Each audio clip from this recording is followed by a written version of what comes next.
I want to get people out to vote.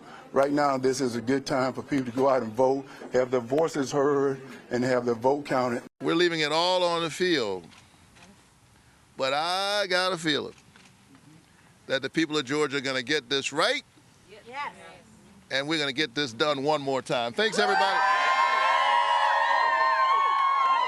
Republican Herschel Walker and Democrat Raphael Warnock urging their supporters to get out and vote. It's all about turnout today. In today's Georgia Senate runoff, which stands as the GOP's last opportunity to flip a Senate seat and keep the Senate deadlocked after falling short in several battleground races last month. Let's bring in Ronna McDaniel, who is the RNC Chairwoman. How do you see today's race, Ronna, shaping up? Mercedes Schlapp was sitting in that very chair yesterday and suggested it doesn't look good for Herschel Walker. Well, I was with Herschel yesterday. Yeah. I've campaigned with him quite a bit. And he's working so hard. He's everywhere across the state. I think there's a couple of factors. One, you had 200,000 people that voted for Brian Kemp that didn't vote for Herschel Walker. They voted for Warnock. So why are these Republicans voting for Republicans statewide and didn't for our candidate? And we need them to come out and change their mind. That question? But we need them to do that. I mean, we won 8 of 9 statewide races in Georgia. Kemp last time won by 1%. This time we won by 7.5%. So Republicans had a great time in Georgia. But today we need about 1.5 million to turn out so Herschel can win this. We'll see how long his coattails are. It looked like Democrats dominated the early vote, which was in record numbers there in Georgia.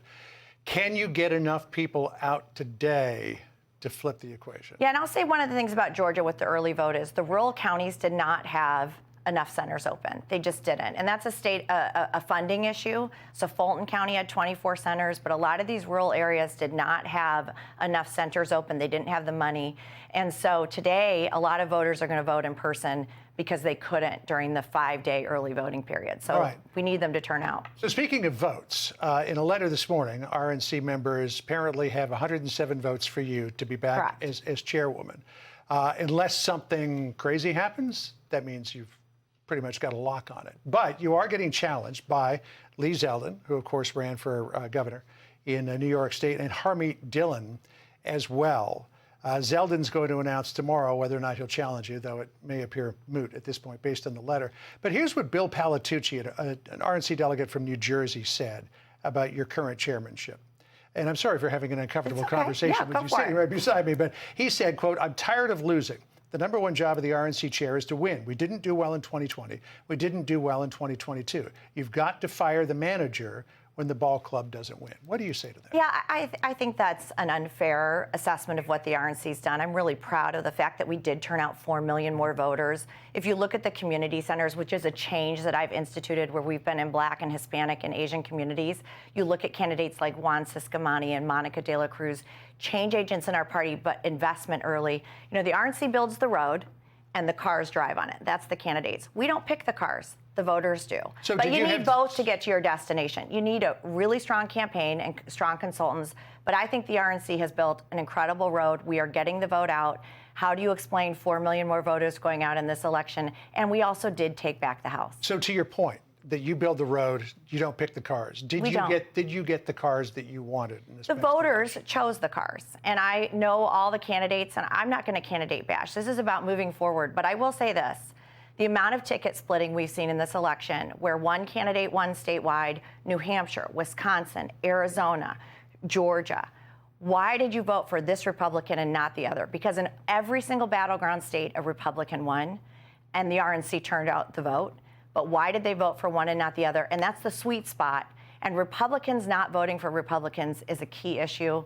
We saw in Arizona with Kari Lake, and we're seeing it in Georgia right now with those Kemp voters that didn't vote for Herschel. Yeah, I mean, there was no question. There was a lot of ticket splitters back then. So we got to start coming together, guys, because the Democrats are worse. So let's stop bashing each other, and let's remember, we only are going to win as a united party in 2024. All right, so if the vote goes as expected, you'll be back as RNC chair for the 2024 election. What are you going to do differently for 2024 cycle than you did in 2022 in terms of getting the cars you want on the track that you built? Well, I do think the changes we've made since I've been chair, especially these first 2 years, because we had the White House the first 4, but this has really been my time to do these changes. Voter registration, these community centers, the outreach, continuing to do election integrity. Because the Democrats are masters at collecting ballots. Yeah, and we did that too in California. I mean, listen, we just flipped Duarte because we did ballot harvesting.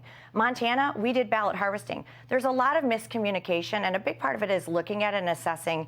Dobbs was a big factor. The youth vote, we're not on TikTok. But Molly Hemingway sat in that very chair and said the Democrats beat us all the time in terms of collecting ballots. Well, I don't know if I agree with that. I mean, if you look at California, where we just kept 4 seats that we lost in 2018, you look at Michelle Steele, Young Kim, Valadeo, Garcia, and then also this Duarte win, we were the ones who perfected ballot harvesting. We're doing it in the states where it's legal. Now, some states it's not legal, and the RNC is not going to do it. If it's against the law, I'm not going to ballot harvest.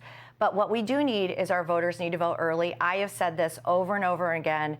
There were many in 2020 saying, don't vote by mail, don't vote early, and we have to stop that and understand that if Democrats are getting ballots in for a month, we can't expect to get it all done in one day. Right. You wouldn't feed your family in a one day of harvesting. We've got to be doing the whole month like they are. Yeah, you got to change the paradigm. Yep. Ronna, great to see you. Thank you so much. And we'll see how the vote turns out. But again, it looks like you've go to vote.gop. Go vote for Herschel. Polls are open until 7. All right. No, but I mean in terms of the vote for you. Oh, sorry.